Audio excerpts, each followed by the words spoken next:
সমুদ্রের বুক চিরে 3টি স্পিড বোট সর্বোচ্চ গতিতে ছুটে চলছে। ঢেউকে কেটে সামনে এগিয়ে যাচ্ছে বোটগুলো।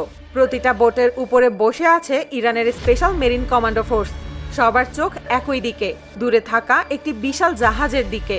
কন্ট্রোল রুম থেকে স্পষ্ট নির্দেশ এসেছে যেভাবেই হোক জাহাজটাকে থামাতে হবে। সময় একেবারেই হাতে নেই। প্রতি সেকেন্ডে পরিস্থিতি আরো জটিল হয়ে উঠছে। কিন্তু এই নাটকীয় পরিস্থিতির শুরুটা হয়েছিল প্রায় 3 ঘন্টা আগে। সকাল ঠিক 11টা। ইরানের দক্ষিণের একটি গুরুত্বপূর্ণ সমুদ্র বন্দর।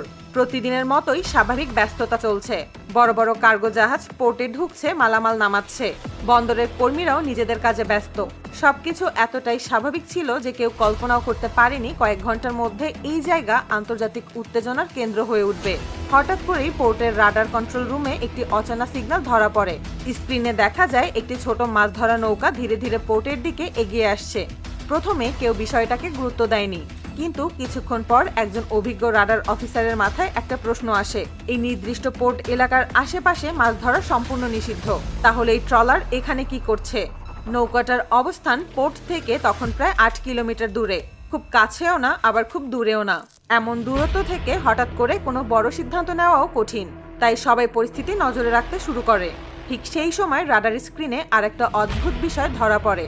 সমুদ্রের ঠিক উপরে প্রায় একই জায়গায় প্রায় 3 কিলোমিটার উচ্চতায় দুটি ছোট ড্রোন ঘুরে বেড়াচ্ছে। প্রথম দেখায় এগুলো খেলনা ড্রোনের মতোই মনে হচ্ছিল, কিন্তু প্রশ্ন হলো এত গুরুত্বপূর্ণ সামরিক পোর্টের কাছে খোলা সমুদ্রের মাঝখানে কে খেলনা ড্রোন উড়াবে?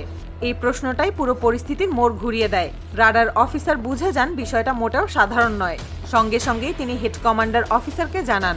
কয়েক মিনিটের মধ্যেই সিদ্ধান্ত আসে আকাশে যুদ্ধবিমান পাঠাতে হবে।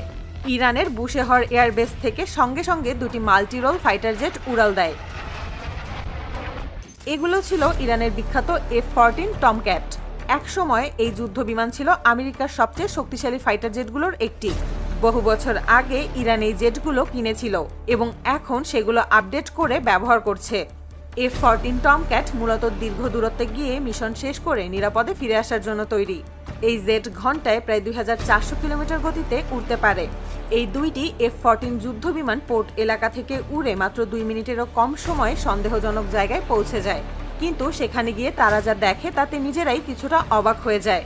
যেখানে খেলনা ড্রোন থাকার কথা সেখানে আসলে আকাশে টহল দিচ্ছে দুটি আধুনিক F-16 ফাইটার জেট। F-16 যুদ্ধ বিমান মূলত আমেরিকার তৈরি হলেও বিশ্বের অনেক দেশ এই জেট ব্যবহার করে। তাই এগুলো ঠিক কোন দেশের তা বোঝার কোনো পরিষ্কার উপায় ছিল না। ইরানের F-14 যুদ্ধ বিমান যখন কাছে আসে তখন দেখা যায় F-16 গুলো মোটেই ভয় পাচ্ছে না। এর কারণ হলো প্রযুক্তিগত দিক থেকে F-16 অনেক